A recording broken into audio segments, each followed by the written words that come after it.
This is Dennis Ramundi. I'm here with my co-host, Phil Goldberg, our podcast and YouTube channel, Spirit Matters Talk, found at spiritmatterstalk.com. If you go to YouTube, type in 3 words, Spirit Matters Talk, and you'll not only hear us, but you'll see us for those that choose to do that. Our archives are open and free and open to the public with over 300 plus interviews in there. And if you can right now, whether you're listening or watching us, please hit the subscribe button. And we have back on our show, very happy to have back, is Dean Sluyter. He is an award-winning author, author of several books. He's been mentioned in the New York Times, New York Magazine, USA Today, the Oprah Magazine, and the Dr. Oz Show. He's a friend of ours for decades and a meditation teacher, former Buddhist chaplain at a maximum security prison. So Dean's done it all. And his latest book, The Dharma Bum's Guide to Western Literature. And hold it up, Dean. Go for it, Dean. Held it up. Yeah. Here it is. Dean, thank you so much for coming back on with us. It's always an absolute pleasure to have you on the show. It's really great to be back. Thanks so much. Dean, thanks for coming back. Congrats on the new book, which I have read a good bit of and blurbed, and I know our readers will love it. Our readers, our listeners, and your readers. Your listeners, my readers. Right, and listeners, the first time Dean was on, we talked about his personal spiritual story, which we always do with our guests. So we're going to skip those formalities, and we encourage you to go back and listen to our previous interviews with him. And we'll jump right into the Dharma Bum's Guide to Western Literature. Dean, why did you write this book? How many times? Which reminds me of the Charlie Brown, the Peanuts cartoon, where Lucy is asked that by a teacher, and her answer was, maybe he needed the money. I know that's not why you wrote your book. Right. People ask me about making money writing books, and I say, well, if you want a level-headed business plan, a better bet is to buy lottery tickets. Yeah. Yeah. No, I wrote this book because I had to. I swear, for years, I had this feeling, this thought in the back of my head, which was, if I'm sitting on my deathbed someday and I have not written this book, I'll be really, really mad at myself. And I really, literally, I've had that thing, and it's the only thing I had that about. So now I'm done. I can. I'm going to verify that, because you've said that to me many times over the year, and I've said the same thing to you about a book I'm not yet finished with. So I have to stay alive for a little while. A little okay, while but tell longer. us why. Yes. Okay, why was this so compelling? Yeah, because look, someone had to unpack the Enlightenment teachings of Moby Dick and Huckleberry Finn and Virginia Woolf and William Blake and the whole Dr. Seuss. And I realized, A, no one else was going to do it. And B, I was maybe the most qualified person in the world to do it. Having had this, as you mentioned in the opening, a checkered spiritual career. I've been incredibly fortunate in studying with some really superb teachers and doing a whole lot of teaching, from maximum security prisons to, very fancy pants prep schools. And teaching as an English teacher, you teach Macbeth for 30 plus years, and you start feeling, oh yeah, I'm seeing some stuff here that other people aren't seeing, because I'm doing this while I'm also teaching Dharma, teaching the awakening path, and practicing it. And boy, there's just connections that, you know, I don't know if anyone else has seen the fact that when Huck Finn escapes from Pap's cabin and gets into the salvaged canoe the first time we see him go onto the Mississippi River, and it's in the middle of the night, and after all this frantic scrambling, he lies down on his back in the moonlight, looks straight up into the sky, and he says, "The sky is ever so deep when you lay on your back in the moonlight. I never knowed it before." I go, whoa, that is an initiation. That is a baptism into the transcendent. And that's what initiates Huck's whole voyage and his whole growth of the heart with Jim. And I don't know if anyone has noted that before. I got to put this stuff together and put it on paper. Right. Well, I want to say that I met Dean in the 70s, and Dean had recently read a paper that I was really absorbed in. I was reading, who wrote this? I think I was given it. And then who wrote this? And it was basically Principles of Consciousness, of Enlightenment. I think at the time the term was Science of Creative Intelligence. What that was in The Godfather and in other movies. And at first I thought, this is going to be comical. It wasn't comical. It was very, very serious, and it was right on target. So that was many years ago. Obviously, you've been thinking about it. You're still on the planet, likely to be on the planet for many more decades. And you got it out. So the one book I wanted to ask you about, and I'm pretty sure you mentioned it in this new book, is Catcher in the Rye, because one of my favorite books, read it years ago, read it again. Then recently I was on a trip with my wife and we listened to it on Books on Tape.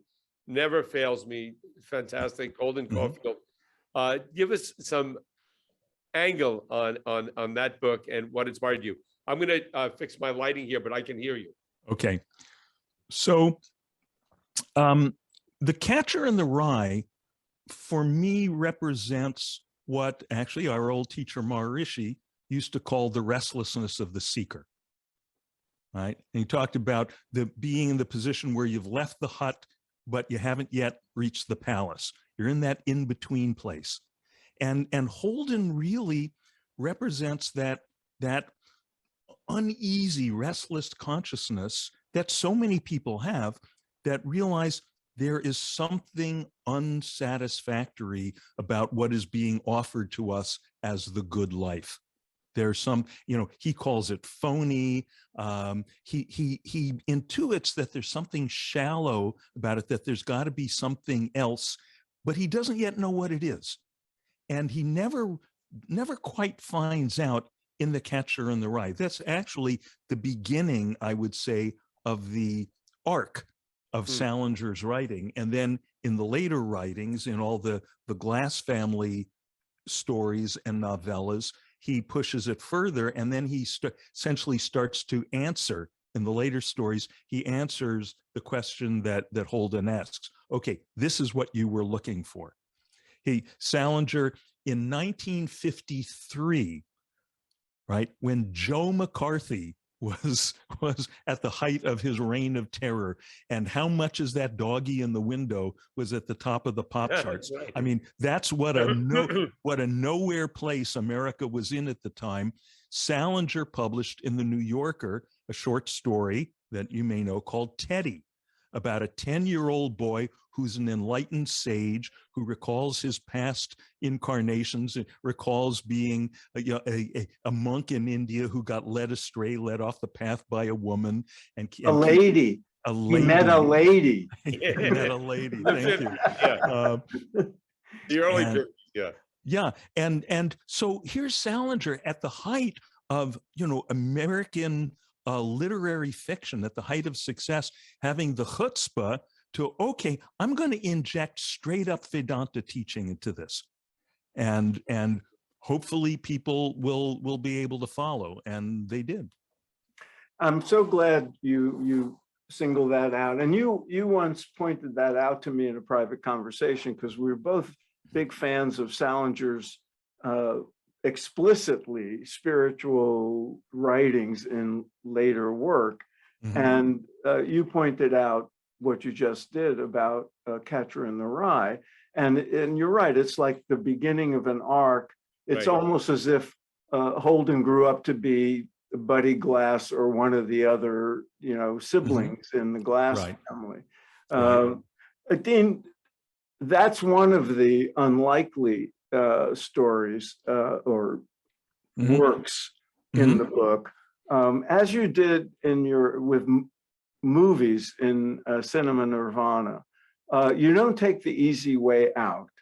Some of the choices, if you just look at the table of contents, you cover 22 works, authors and works. Some you say, oh yeah, of course it's spiritual. William Blake, Emily Dickinson, Emily Dickinson, Coleridge, of course. But then, and Gerard Manley Hopkins, Whitman, but then in the middle of this, you see Ernest Hemingway. Yeah. Yeah. You see F. Scott Fitzgerald. Yes. You see Virginia, Oklahoma. So yes. Before I would love to go into some of the unexpected ones specifically, but before we do, maybe you could just sort of speak to the principle of finding the Dharma teachings in where you least expect it. Yeah, essentially, Phil, you're talking about there's the low hanging fruit and the high hanging fruit, and you can't not write about Whitman and Dickinson and Blake, and I like to think that even with the low hanging fruit like that, I brought some insight there that may be new or fresh to a lot of people. For example, there's this just bombshell of a couplet from Emily Dickinson, where she says, "Not revelation 'tis that waits," and she puts the word revelation in quote marks. Not quote unquote a revelation 'tis that waits, but our unfurnished eyes. Right? Whoa. Unfurnished eyes. That's a direct translation of the Buddhist term naked awareness, right? And she lived at a time, as I note in the book, of great spiritual ferment. And you had the Shakers and the Mormons and everyone. Here's the revelation. Here's the truth that God is revealing to us. And she's saying, she's dissing them all with one droll set of quotation marks. Right, so those air quotes are devastating. No, it's because she understands that any revelation, anything that's revealed, even if it's 100,000 angels singing hosannas and whispering the God's message in your ear, or for today's modern seekers, 100,000 volts of kundalini running up your spine and your crown chakras exploding and purple rain, whatever, that is still content. Right. You are experiencing, it is something that you're experiencing. It's an experience, and that means it's experience X rather than experience Y, and that means it's finite. The only thing that's infinite is the experiencer, is awareness itself, our unfurnished eyes. And man, she's just right on it there. And in two little lines, in completely plain language, in an era when poets, especially lady poets, were expected to write very flowery stuff. She's got this tough, plain prose style that's, Hemingway, way before Hemingway. Dean, I want to have you comment on something Phil Goldberg, my co-host, wrote about your writing, your book, and I thought it really hit it on the nail on the head, but I want to hear your comment. And he wrote, this is Dead Poet Society meets the Buddha. A few words on that. Phil, that was really well done. Yeah. Well, thank you, Phil. Those are kind words. Dead Poet Society, the actual teacher that the Robin Williams character was based on in that film, I once interviewed on the phone for a writing project years ago. And he was great. He was actually much funnier than the Robin Williams version. Yeah, so like that teacher, I was an English teacher at a fancy prep school, and I was injecting something into the campus life there that they didn't have before. In fact, my first 4 or 5 years there were people in the administration that were actively working to try to get me fired, because they believed, oh, this is a dangerous, subversive hippie, and it took them a while. And because these were really traditional blue blazer prep school guys with crew cuts and all that, and nice guys, just from a different set, and eventually they realized, oh, this guy's a good teacher. So yeah, there's the Dead Poets Society. And I like to think that I helped some kids fall in love with literature. And there's some things if you pay attention, there's some things you learn about teaching. I mentioned it in the book. If you're going to teach the Canterbury Tales, and you mentioned Canterbury Tales and just people's, eyes, people roll their eyes. And mainly it's because teachers usually teach it starting at the beginning. What I always did was I went straight to the really dirty ones, the ones full of, the sex pranks and the fart jokes and all Right. that. And then the kids are hooked. Then you can go back to the beginning. And the other thing I did was I brought meditation to the school. Every English class I taught, there's some excuse to weasel meditation in the, American lit. We start with the Transcendentalists. You can't read the Transcendentalists without transcending. So we do some meditation. And it was great because one thing is I learned that, hey, 15-year-olds can meditate. It's easy peasy. If it's interesting, it's much easier. 15-year-olds get it right away because they're closer to, the Zen, the beginner's mind, to enter into the kingdom, be like a little child. And of those, the students they all got it eventually. The valedictorians took a little longer. The kids who got it right away were the jocks. Because they were used to approaching things in a simple, direct way.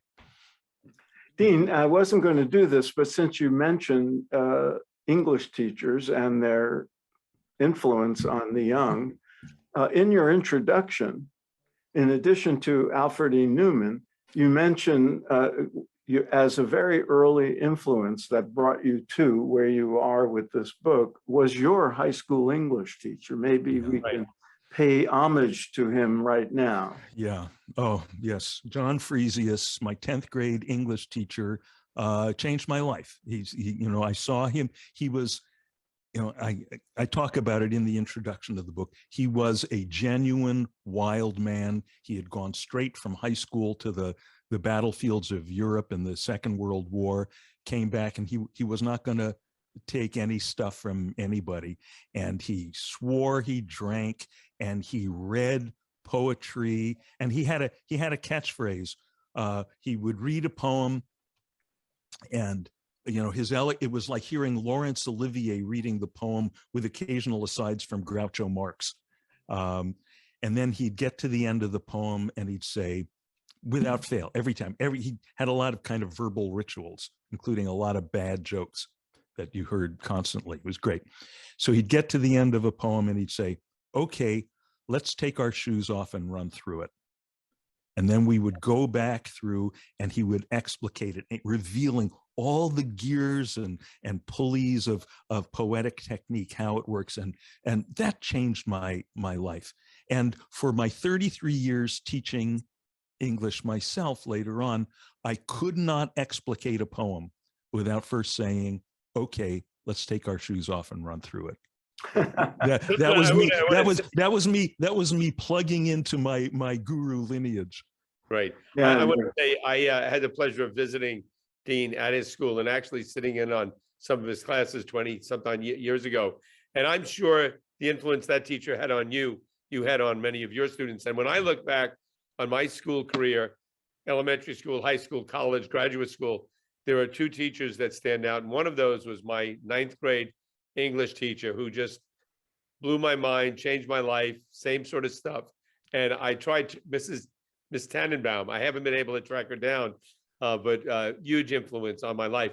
Tell us about one of the books you discuss in your book is F. Scott Fitzgerald, The Great Gatsby. Now that's one I'd really struggle to find any connection to enlightenment with, but I think you had the angle there. Be your own light. Tell us about that. Yeah. Okay, what makes Gatsby great? What is great about Gatsby is his yearning. Gatsby yearns. The very first time we see him through the eyes of Nick Carraway, the narrator, Nick has moved into the house next door to him on West Egg, on the North Shore of Long Island. And it's the very first time he sees his neighbor, Gatsby. He's been hearing a lot about him. And he sees him, he's standing out in his lawn in the dark, as Fitzgerald says, regarding the silver pepper of the stars and considering which portion of the heavens was his. And then he's about to call out to Gatsby, but he realizes Gatsby standing there in the dark is holding his arms outstretched in this pose of yearning. It's the yearnasana, and Nick says, and even though I was 150 yards away or something, even from that distance, I could have sworn he was trembling. So Nick looks toward the sea. Actually, you know what? This is the one mistake I have in the book. I say he looks across Long Island Sound, and our mutual friend Dan Jackson recently pointed out to me, no, it's not Long Island Sound, it's Manhasset Bay. Okay. Oh my goodness. So that's been fixed in the audio book edition. Okay. So he's yearning out across Manhasset Bay to a distant green light. And later on, we find out, oh, that is the green light at the end of Daisy's dock. And Daisy is Nick's cousin, whom Gatsby is in love with. And Gatsby is just convinced she is the missing piece of his life. She's the one, once he gets Daisy, that's going to be the solution. Everything's going to be fine. Well, we know how those things turn out. But because as I say in the chapter, there's two problems with having that kind of great yearning where you're sure that this thing will be the solution to your life, this person, this job, whatever it is. There's two kinds of tragedy that can come with it. One is when you don't get what you want, and the other is when you do. Right. And he manages to get together with Daisy. He has Nick arrange a rendezvous, and now they're together for the first time at Gatsby's house, and they're looking through the fog across the water to where the light is. And Gatsby realizes that now the green light has lost its magic. And as Fitzgerald says, his count of enchanted objects had diminished by one. Right? Because as long as you're yearning for the thing, as long as the desire is not fulfilled, that becomes your stand-in for the infinite, really. That becomes your facsimile nirvana.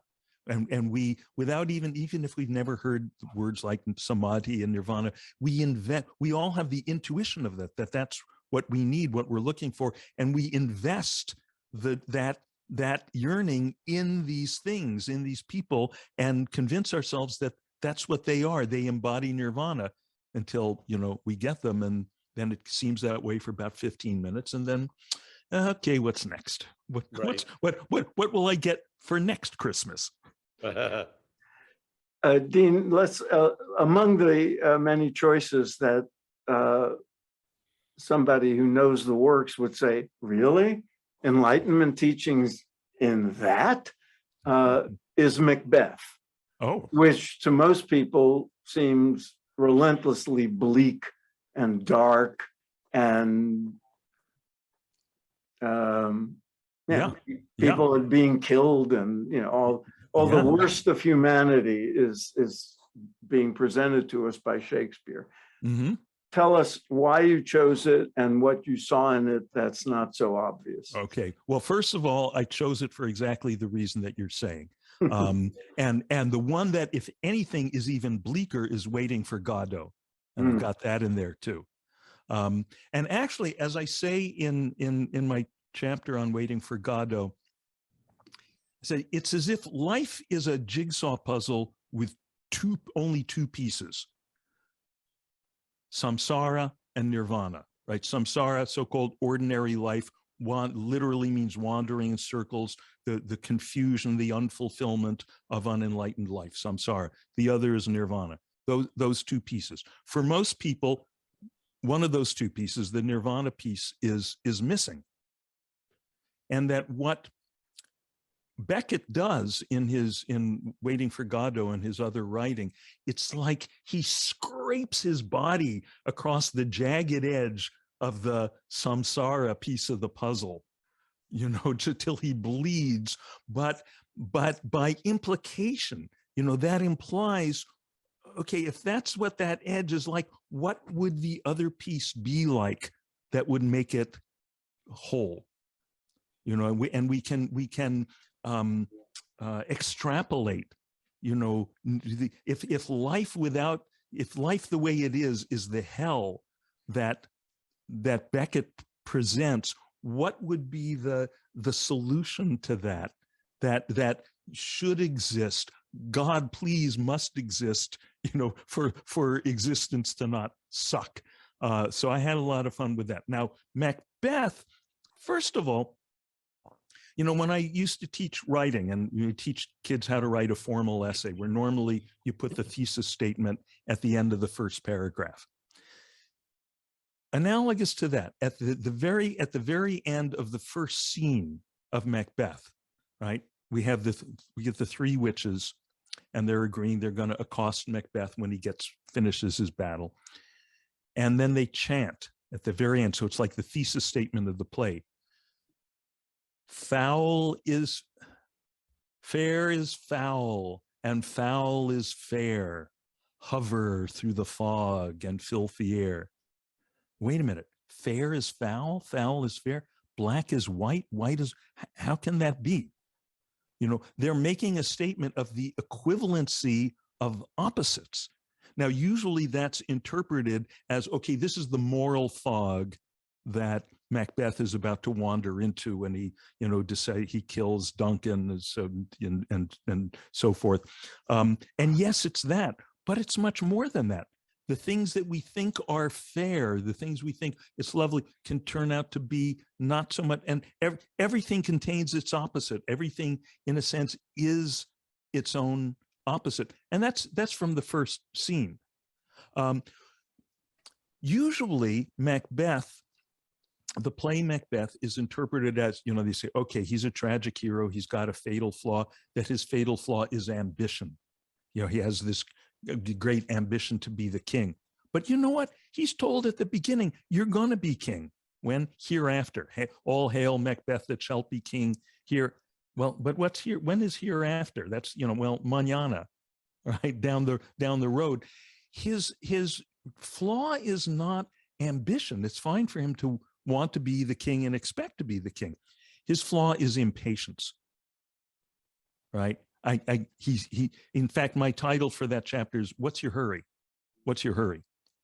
And I cite Meyer Friedman, the cardiologist who discovered, the whole thing about type A personality, type B personality. Right. This is the guy that came up with that theory. He's a cardiologist. And the way he came up with the theory was, one day he noticed that the furniture in his waiting room was getting shabby, and he brought in an upholsterer to take a look and give him an estimate to reupholster it. And the upholsterer looked at it and he said, "This is very strange. In all my years in the business, I've never seen this.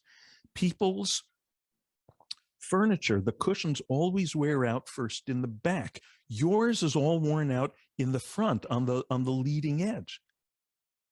And Friedman realized, I've got all these hypertensive types who are like this all the time, who sit in my waiting room. And that's the type A. That's Macbeth. It's like you're literally leaning, when you're driving and you're late and you're stuck in traffic and you find yourself like psychically trying to be in the next block, but you're always really in this block and you're doing this, but this doesn't help. That's Macbeth. Then the foil for him, in contrast, is Banquo, conveniently Banquo type B, who is he's mellow. Okay, he's told, well, you're not going to be a king, but your kids, your offspring, eventually will be kings. Oh, that's fine. I got all the time in the world. Let me ask in Macbeth. I have to ask this. I think it's the beginning of scene 4, where the witches double toil and trouble. Yeah. Is that a state of mind? What are they? The witches. Well, there's a lot. Prediction, or is that a curse they're putting on him? And how does that fit into his? They're well, you got a million literary critics that get to. This is what's fun. One of the things fun about reading, studying literature. You can argue about this stuff forever. Double toil and trouble, fire burn and cauldron bubble. The witches. First of all, there's 3 of them. They're connected with. They're not actually called witches. They're called the Wayard sisters. It's spelled like weird, but it's pronounced Wayard, which is actually an Old English word that means fate. They're the Fates sisters. They're connected with the 3 fates of Greek mythology. Okay, so and they're the woman thing. Macbeth is very good at killing men who stand in his way. But here's the female essence. They're connected with nature, as witches really very much come from the whole pagan nature tradition. Double, what I hear in that, double, that's like the doubling of cells in mitosis or meiosis, right? It's life taking place. It's organic, messy.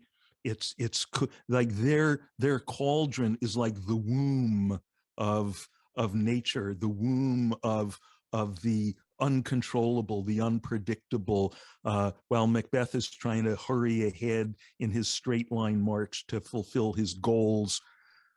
I mean, as the saying goes, if you want to hear God laugh, tell her your plans. Equally unexpected, or Yes, maybe even more so, is a Broadway musical. Yeah.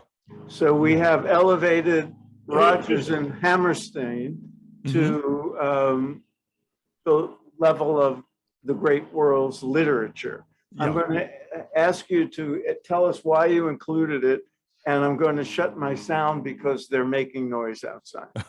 Okay, great. I decided, I threw in a few surprises. Another one is The Cat in the Hat. I needed to have some Dr. Seuss in there. Come on, here's the world's best-selling children's author. When you get to be that, it means you've tapped into something universal, right? So I break down The Cat in the Hat. Same thing with Oklahoma. Here's Rodgers and Hammerstein, the iconic practitioners of musical theater. And so let's see. Oklahoma, right? For one thing I do, I go on for a couple of pages, but that ends with Oklahoma, okay. And I go on for a page or two about the expression okay, which is America's most successful export, more popular than iPhones and Coca-Cola, right? You hear, you guys know, you've traveled all over the world. You hear people who don't speak any English, they all say, okay. Their languages have words that mean, things are all right, things are satisfactory. There's something about that expression, okay. I think part of it is, O is the open sound. That's Om, right? Then K, that's the hard ground. That's the hard ground in terms of the sound. In terms of the, yes, thank you. Now I got to put that in the next edition. I do talk, by the way, Dennis, I do talk about Agni, since we spent many hours hearing Maharishi, right, break down the first syllable of the first, right? hundreds of hours probably. And I forgot I have to use that. So that is in my chapter on Coleridge and on poetry, on Kubla Khan. Agnimile purohitam yagyasya devam ritvajam, etc., etc. That's in there. So yeah, okay. So O is the unmanifest. It's even the orthography. That's a circle. It's the zero from which all the numbers come. It's the egg of creation. And then the K, the orthography. Actually, if you turn it on its side, there's the ground, the horizontal, and then there's like an arrow striking it. So that's the whole. I cite a few times in the book. Another thing we heard over and over from Maharishi, Bhagavad Gita, chapter 2, verse 48, all together, class, yogastha kuru karmani, right? Established in yoga, established in the boundless infinite, come out and do the deeds that need to be done. Transcend, then come back and fight the battle. And that's okay. And when did this musical hit? 1943, in the middle of the Second World War. People needed to hear that. They needed to hear about the integration of that and this. And they needed some kind of dream of, that's an Oklahoma of the soul. It's kind of cleaned up from the historical Oklahoma. There's no Indians there. I point out, you would never from the musical guess that there were over, at the time of statehood, 1907, there were over 50 all Black towns in Oklahoma. There's still, I think, 13 of them left that are populated by the descendants of slaves that were owned by the so-called 5 civilized tribes, 5 Indian tribes in Oklahoma, whose civilized practices included Christianity and slavery, right? So history's complicated, right? And fascinating. So you won't hear that, but what you get is this dream. We all have a dream of a place that is wide open as O, but where we can, make a life. Right. Where the corn is as high as a elephant's eye. Oh yeah. Oh, that's the other thing we got to talk with about. The fringe on the top, was it? Yeah. Yeah, the Surrey with the fringe on top. We're talking about that. But the very first, people don't realize now how revolutionary artistically Oklahoma was in its day, because musicals then all opened with, up tempo and the orchestra is playing away and a line of chorus girls come out, kicking up their shapely legs. This one starts where the orchestra dwindles down to a single flute, a trilling flute imitating a bird twittering in the morning, then fades away, silence. Instead of a bunch of chorus girls, there's an old lady in farming duds churning butter. And from off stage, you hear not a tenor, because in those days, most of the lead singers in the musicals were tenors like Nelson Eddy. Instead, you hear a hearty baritone singing. Oh, what a beautiful morning. Well, he starts with, there's a bright golden haze on the meadow, right? Which were not only the first words of the show, the very first words that Hammerstein ever gave Rodgers to set to music. And Rodgers said later, I saw those words, I couldn't wait to get to a piano. They were so beautiful. Now, there's a bright golden haze on the meadow, right? What is a meadow? A wide, open, unspoiled field. Now, as meditators, we know about an open, unspoiled field. What is it like there? It's a haze. You settle down out of your usual activity. Things out there get a little hazy, little indistinct, but we don't fall asleep. It's a bright golden haze. In other words, it's restful alertness. It's the fourth stage. It's Turiya. It's exactly what, and the Agnes DeMille, who was the choreographer, said when the audience heard those words the first time, and by the way, the house was half empty because no one knew about this. They ran out, they found GIs on leave, right, and walking around the theater district, gave them free tickets, pulled them in. She said, when people heard, when the first audience heard those words, she said, I've never heard this any other time in all my years in the theater. The whole audience in unison went, ah. And it goes on. I've got a wonderful feeling everything's going my way, that you're supported by the You're supported by nature. When you get immersed in that. I'll never look at any of this place. the same, Dean. Well, this is what I do. Okay. Wrap it up, but let me ask one and turn it over to you, Phil. Just one last one. Was there any was there any book, if you do a later edition, is there any book that you thought, well, I should have thrown that in? That was next on your list anyway. Yeah, there's a lot. Where to start?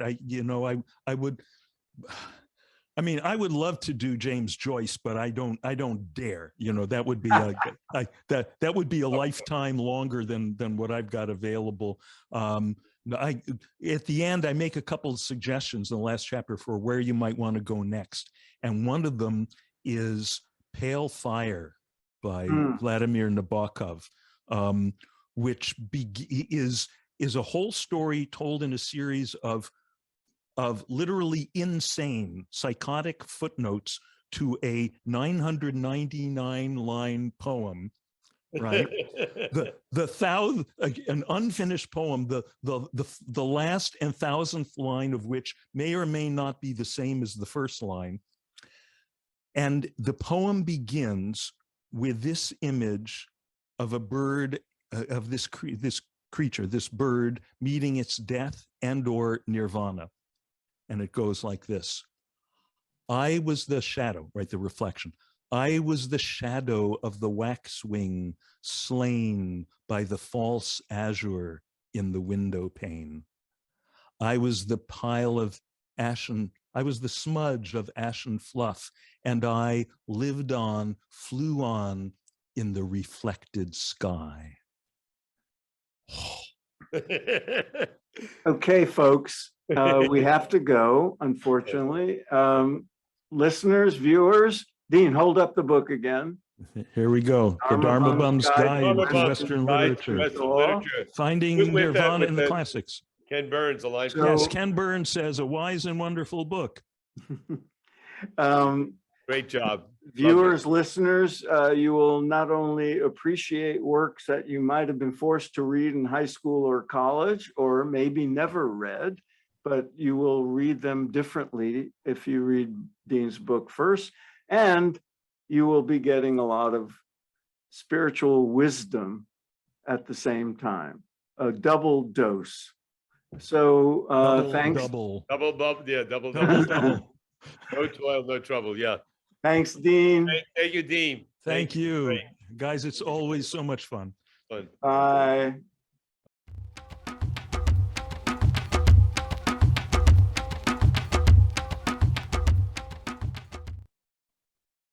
Phil, that was our good friend, Dean Sluyter. Always fascinating, always interesting.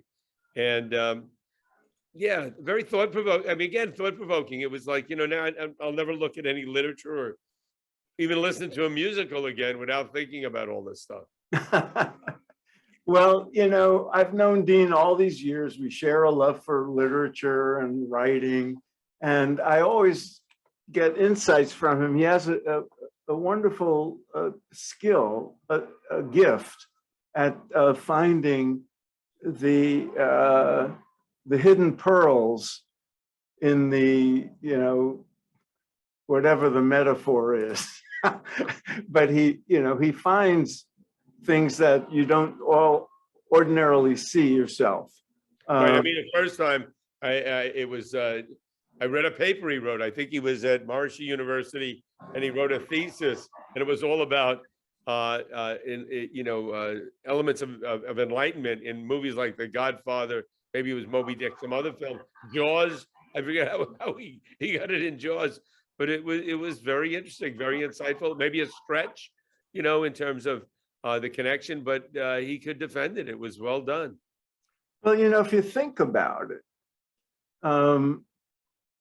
when one way of understanding creative gifts is that, the paintings, the music, the poems, the novels, all these expressions, the ones that affect us the strongest and have, that last over time, must be coming from some deep Right. place.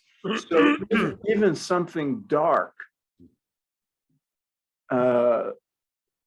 Wagner, Macbeth, and some of the others that he chooses, like, when in The Godfather, in his book about movies, they must be coming from some deep transcendental place to have produced something of such greatness and a power. So even if the theme is dark, it can affect you, and you could see this stuff. I often say, people think of spiritual music in a certain way, but I could listen to Billie Holiday, Right. sing about pain and heartache, and that's has a sublime quality because there's some greatness there. So I guess he finds it in unexpected literature as well as the obvious ones. Well, one could argue, and I agree. I mean, with Billie Holiday, goes deep, and it might be deep in sadness. But I would argue that, or you could make an argument that it's built into human DNA to pursue spirituality, to understand spirituality, to pursue spirituality. It's built in, and that if anything is literature or music that's powerful, that influences people, that stays around for a long time, that after generations is still being listened to or read, it's most likely because it feeds that desire of the human being to have a deeper understanding. And so, and it might come out in a not always in a lighthearted way. It could be like you said, could like Macbeth, that those messages, those signals, the ability to give you a deeper understanding is there, and that's why it stayed around and continues to be of interest. Yeah, and